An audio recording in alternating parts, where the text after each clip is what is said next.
So anyway, all right, well, let's go ahead and get rolling. So thank you for joining me. So here we go in a new year where, of course, we are motivated, at least now, to make, changes in our lives. And one of the big things I want to talk about today is getting to what is our why. Like, why do we want to do what we want to do? Because if we really can get at that, what's motivating us, and it's not so much something that's really superficial, but something really powerful and meaningful, can help us keep going and stay motivated when things get tough. I mean, even if things don't get tough, let's face it, sometimes, we might have the best of intentions at night to get up early the next morning, to work out, to make a healthy breakfast or whatever it is.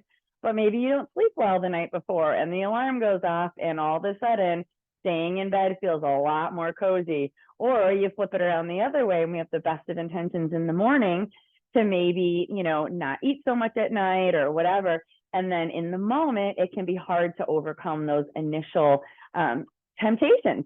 So how do we stay motivated when the going gets tough? So that's where we're going to get into what is your why. And I think that's probably, I know that's super powerful to think about. And we'll get into some of, what those things might look like. But I'll share a little bit of, I tend to be somewhat internally motivated for certain things, but not everything. But I wasn't always that way. So I'm going to give you a quick example on that, and then we're going to go forward and kind of show you, what I was just talking about was the instant gratification. Like I said, sometimes if you want to get up super early in the morning, but all of a sudden you didn't sleep real well and it feels really cozy, that instant gratification in that moment of staying in bed feels more gratifying than getting up, even if you might regret it later. So we're looking at, how can we resist that instant gratification when we really want to stick to a plan. So for me personally, I do work out every single morning. I do something. I wasn't always like that. Some of you may have heard, my story on this before, but if you're trying to establish a new habit, something that can be super powerful is accountability. And whoever that is, but some kind of accountability partner, whether it's a group or whatever, we'll talk more about that. But I used to be a very fair weather runner or morning workout person, and I would go for that instant gratification. If it was too cold, or if it was raining, or the weather was bad, I was just finding it way too easy to throw the towel in. Well, my senior year of college, I went to Western State University in Gunnison, Colorado, which is incredibly cold. And I started meeting my professor on the corner to run every morning at 5:30. And this was my professor for my 8 o'clock class. Well, to date myself, that was before cell phones. So there was no way I could roll over and be like, oh gosh, it's so cold, it's dark, I don't want to get up right now, and just text her or something. I had to show up. I couldn't show up on the corner and then not show up for class. And I couldn't show up for class if I didn't show up on the corner. But I'll tell you what, there were lots of mornings I did not want to go, but knowing that she was waiting for me, got my butt out of bed. And a couple of months of that, and I have been on autopilot ever since. That really cemented that for me. But that might not work for everyone. We're going to kind of look at what might work for other people. And again, I'm going to share a really helpful worksheet with everyone afterwards that I think can be really a powerful tool to stick with some of those things that we want to try to accomplish this year. I love this image too. Mindset is everything. If we think we can't, we might not find a way. But if we refuse to think that we can't accomplish what we want to, we'll find a way to do it if we want to. All right. And these are just some images of, thinking about what is your why? What is the reason behind whatever goal it is that you want to achieve? That's going to really also be powerful in keeping you motivated when things get rough, when things don't go your way, or when you want that instant gratification. So for me, I just put some images on here. Maybe it's your family, maybe it's your health, maybe it's achieving, some kind of specific fitness goal that might keep you moving.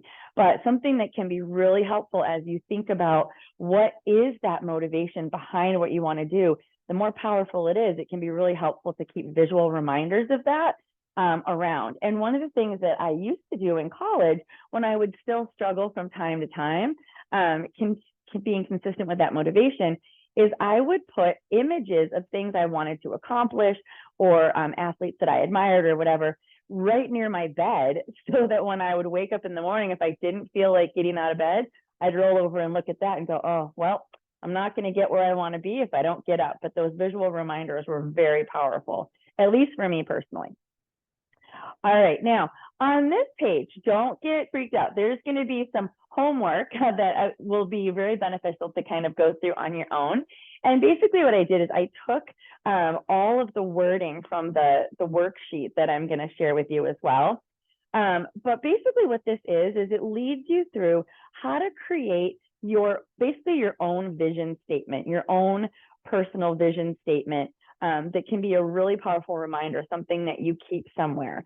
So basically what you do is you would write down 9 words from the list below that are most meaningful to you, and then circle the 3 that are most meaningful, the most powerful of the 9 you selected. Now, if you're looking at all these and you're like, none of that resonates with me, and again, no worries, I'm going to share it so you can take time and go through it on your own. Feel free to add whatever words are meaningful for you in whatever categories are meaningful and most important to you.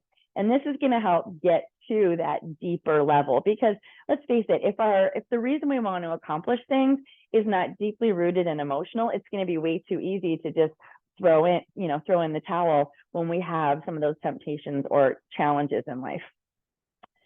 So then something else to think about, it gives you step-by-step instructions and just leads you through kind of writing out and going through, well, what would be the advantages and disadvantages of not living in line with what my why is, what my personal vision statement is.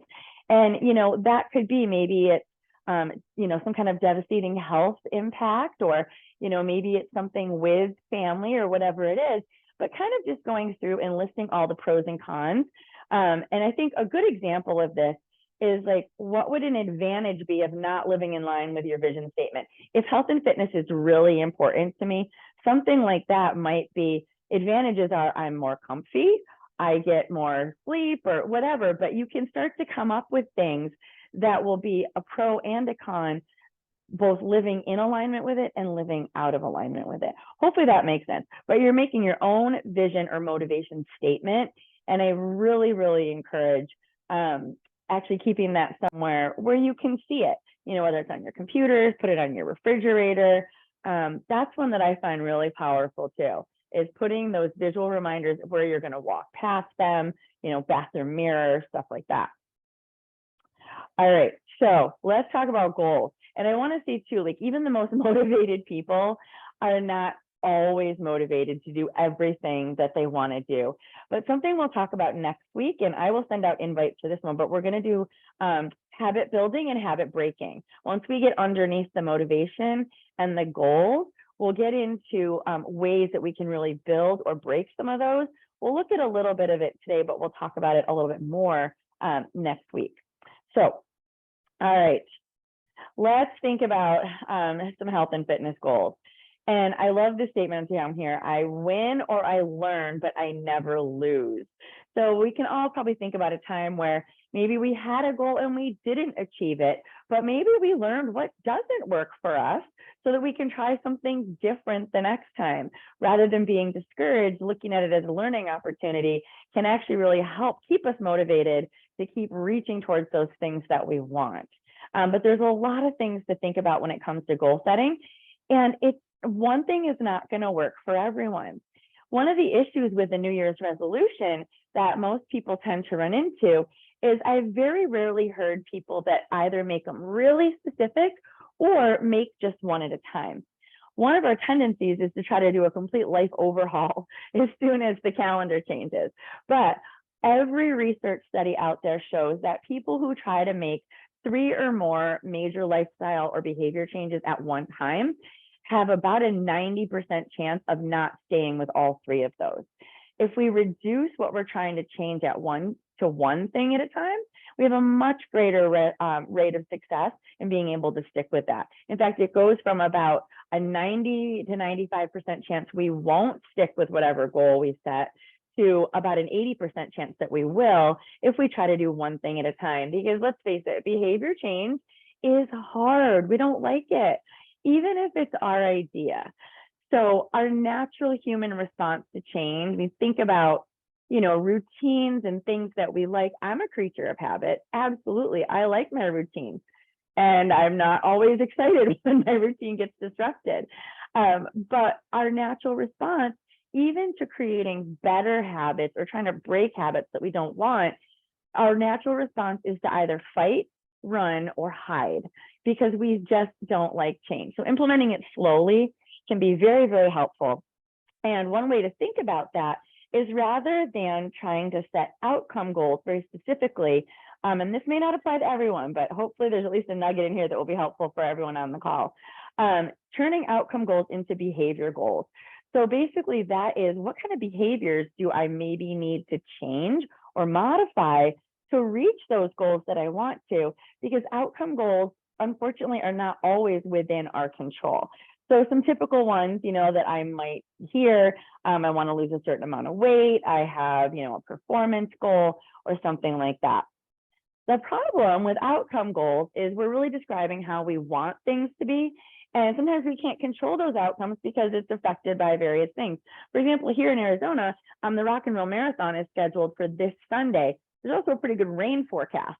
So those are things you can't control. If it's all of a sudden cold, rainy, wet, windy, that's going to affect whether or not people who are running that marathon will be able to get the time goal that they wanted. And it's completely out of their control, right? So some random things here are listed that could totally come up in our lives that might prevent us from actually achieving those specific outcomes. But just because maybe you don't do something in the time that you wanted to, doesn't mean you're not still achieving a great accomplishment in training for something like that and actually going through with it. But, work gets busy, things happen with kids, weather, whatever it is. So when we get really attached to those very specific goals, it can be really easy to get frustrated and throw in the towel. And I hear from folks all the time, especially around here, I've tried this, I've tried that, I've tried everything. I can't XYZ, fill in the blank. I can't, lose weight. I can't build muscle. I can't, whatever it is. And I think a lot of that can actually be attached to, because we've got such specific goals. So if we turn them into more of a behavior goal, that is very controllable. So kind of thinking about, for example, if the outcome is that I want to lose a certain amount of weight, maybe there's behaviors that I need to look at underneath that instead of being really fixated on a certain number. This just kind of gives you, an idea. Sleeping 8 hours per night, that's another really great one. Who doesn't want to sleep better? I mean, I know there's some folks out there that sleep really well, but that gets hard again in the evening when all of a sudden there's just still things to do and we want to stay up.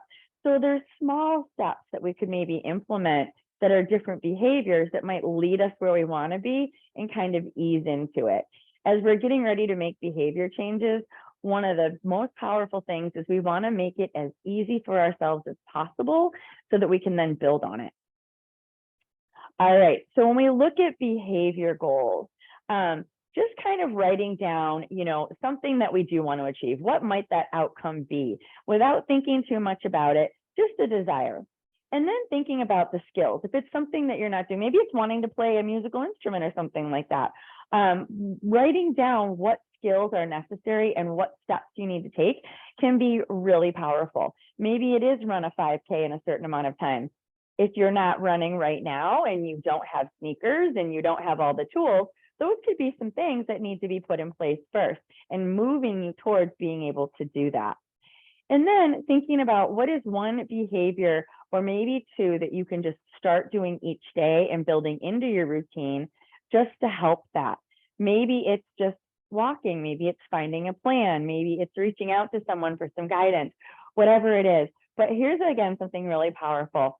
If something gets in the way and you can't accomplish what you wanted to for that day, it's really easy to just throw in the towel and be like, oh, that's it. But try not to let that happen, because really where we're going to find, the greatest sense of accomplishment and actually achieve what we want to is by doing the same things. It's what we do consistently most of the time. If you're actually able to do things most days of the week and on one day you get derailed, just pick right back up the next day and your body's probably not going to notice any different. And so we're going to look a little bit at what it's like to actually build one step at a time. That can be really powerful. The reason I'm showing you this, in my years of working with people who are trying to achieve a lot of things, let's say, for example, I worked at for many, many years in a wellness center where we had a diabetes prevention program. And a lot of the folks that would come to us, they would literally have, very, very high blood sugars, high blood pressure. And, a lot of them might have 100 pounds to lose, maybe even 150. And what can be really challenging is on any given day, it's hard to see results like from day to day. So it's really easy to get frustrated and overwhelmed and be like, oh, forget it, I'll just start again tomorrow. But if we keep putting everything off till tomorrow, we never get where we want to be. One of the things I found to be super helpful, and I can't lie, I completely stole this. This is an invention, as far as I know, from Jillian Michaels. I'm not a huge fan of her, but I love this. It's called a goal pyramid. And what this does, it can be really helpful for some people, is rather than just looking at what the long-term goal is, to lose whatever amount or to, accomplish whatever it is, breaking it down into what step am I taking today, so that you can have a sense of accomplishment every single day when you're actually able to achieve whatever that is.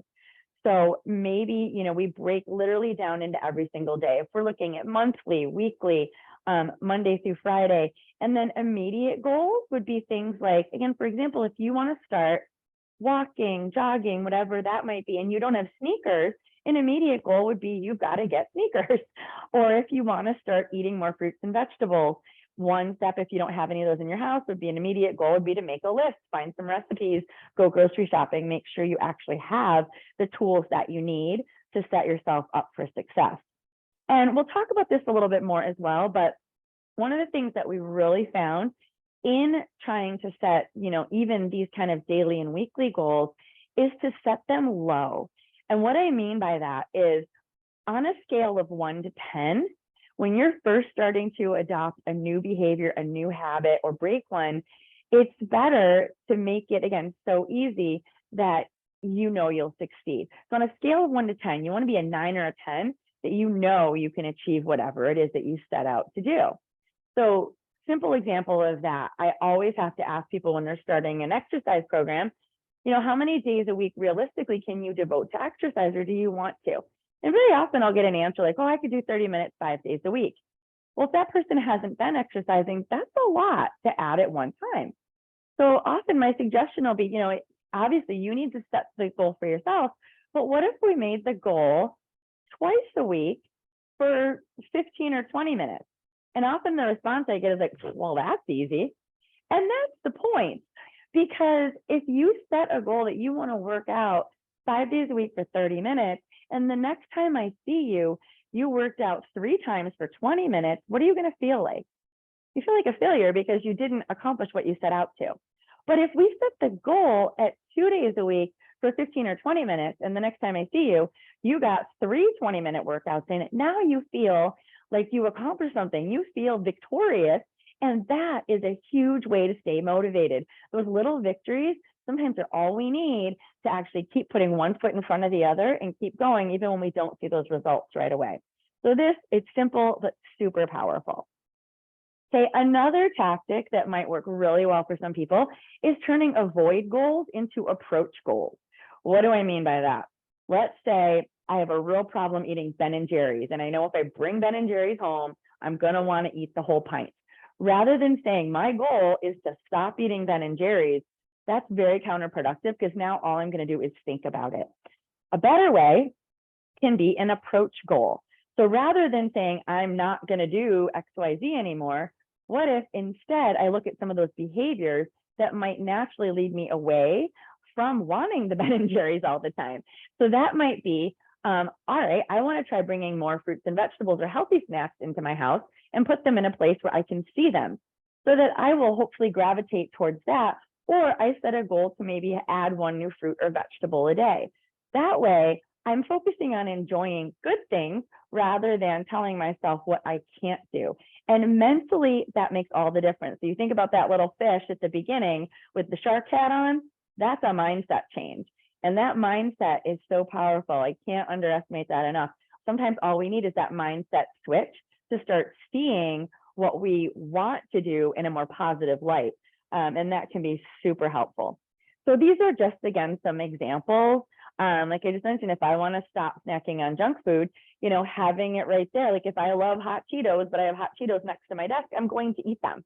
Instead of saying I'm not going to do that, what if instead next to my desk, I have some fresh fruit or I have some vegetables instead, just there. I didn't tell myself I couldn't have the Cheetos, but if I have something that I want to do in front of me, I'm much more likely to actually do it. So these, again, are just some very simple examples that hopefully, you know, might resonate with anybody or somebody out there. So again, this is another approach, and that would be just writing down some kind of habit that you want to avoid, and then thinking about what are a couple things you could use to replace that. You know, I do, again, always go back to that because I hear this all the time too, is, you know, I want to stop, you know, just mindlessly snacking on junk food at night, but it's really easy to get into that habit. Okay, so let's think about when we're in those habits, something about it, we're getting some kind of gratification from it. And we'll talk more about that next week. But instead of, again, saying, I can't have that, what if I think about, well, is there something else that might give me that same satisfaction that I can replace with it? Maybe instead of snacking on the Cheetos, maybe I try something like wheat thins or something that might migrate me towards the healthier habit that I want, while still giving me that same feeling as you break away from it. And then again, looking at what an approach goal might be, something you can do today that you can start doing every day just to support that new habit. If it's walking or jogging and it seems overwhelming, maybe it's just put my sneakers on and get out the door. It might be that simple. Start as small as you need to make it achievable. I would rather have someone move for 5 minutes a day than try to bite off way more than they can chew and have those 5 minutes become such a part of the routine that then we can build on it. That is a much more effective way to actually create that kind of behavior change and keep ourselves going. And I always say too, when it comes to physical activity, give yourself permission to stop too. You know, maybe just feeling overwhelmed at the amount of time or whatever. Tell yourself, you know what, I'm just going to walk out the door. And if I still feel tired, I'll walk right back in the door. But at least you walked out there. 9 times out of 10, you'll start to feel better and you'll probably keep going. So there's lots of different ways to approach this. You know, you got to find what works best for you and then start to practice that. So again, some more strategies here. I already mentioned, start small. Think of that scale of 1 to 10. Again, if you don't feel a 9 or a 10 that this is so easy, I know I can do it, back off, slow down, and reassess. Set the goal smaller. Resist the urge to overhaul. You know, that's where we end up usually at New Year's. Like, that's it. Starting in 2023, I'm going to bed early. I'm getting up early. I'm working out every day. And all I'm going to eat is vegetables and whatever. So thinking about that, that can be so overwhelming that it's hard to stay with any of the things that we wanted to do. And then back to the beginning, remember your why. Get deep into why you're motivated to do what it is you're doing and keep visual reminders around, or whatever kind of reminders might be helpful. I can't stress enough too, an accountability partner. It can be a friend, it can be me, it can be anything. Maybe it's a group of people that have similar interests that can keep you accountable, whether that's exercise, learning how to play a new instrument, quilting, book reading, whatever your thing is that you want to start doing. I'm sure there's a group out there for it. Think about things that you need, like what are tools you might need to accomplish what it is you want to accomplish, setting yourself up for success. And I always want to say too, have a backup plan.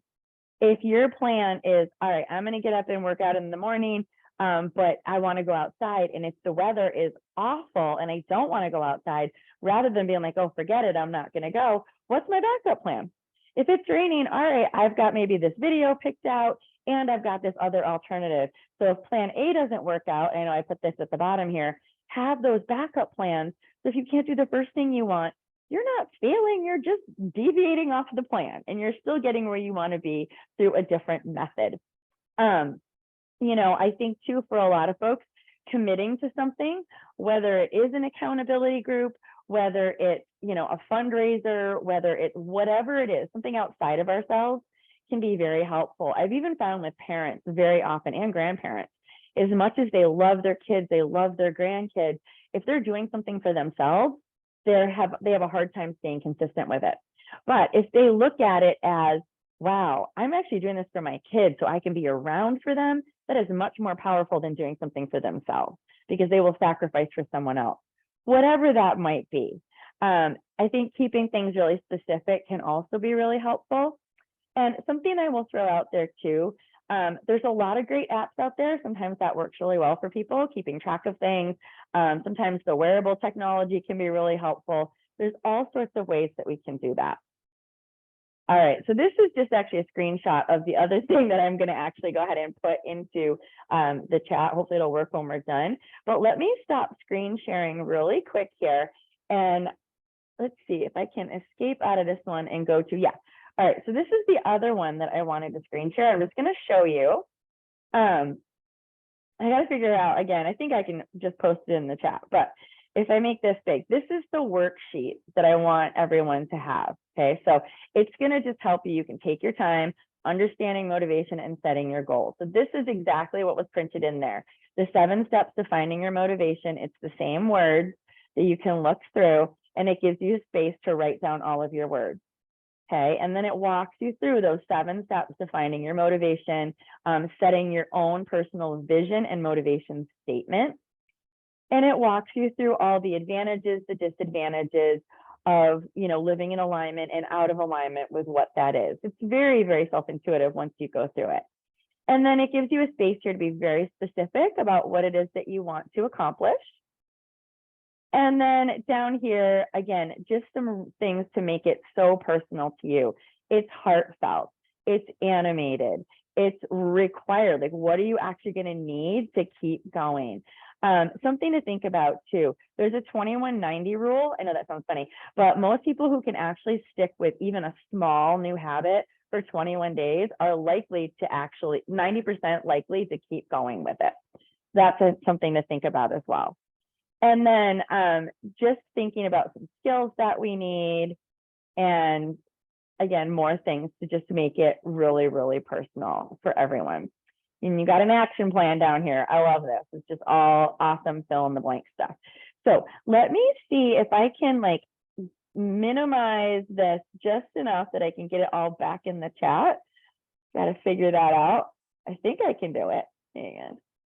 Here we go. All right, let me try this. Now that everyone's here, I think one of the issues is that if I send them in there, okay, can anyone see what I just posted in the chat now? Anyone? Yes. Yes. Okay, thank you. Perfect. All right, so that is the slide deck, and that is the worksheet that I just showed you. So with that, I left us like a whopping minute. Does anyone have any questions? Or I also want to throw out there for anyone who just might not know this, you can always just reach out to me via email. You can schedule appointments with me. I can help you look at, all right, Heidi, that's all great, but I don't even know where to start or what direction to go in. Very often someone from the outside can help identify things that you might not see. The whole, you can't see the forest for the trees when you're in the middle of it. And I can't tell you how often that happens to me. Someone will suggest something and I literally just have to smack my head and go, oh my gosh, why didn't I think of that? So please let me know if there's anything I can help anybody with. And again, does anyone have any questions?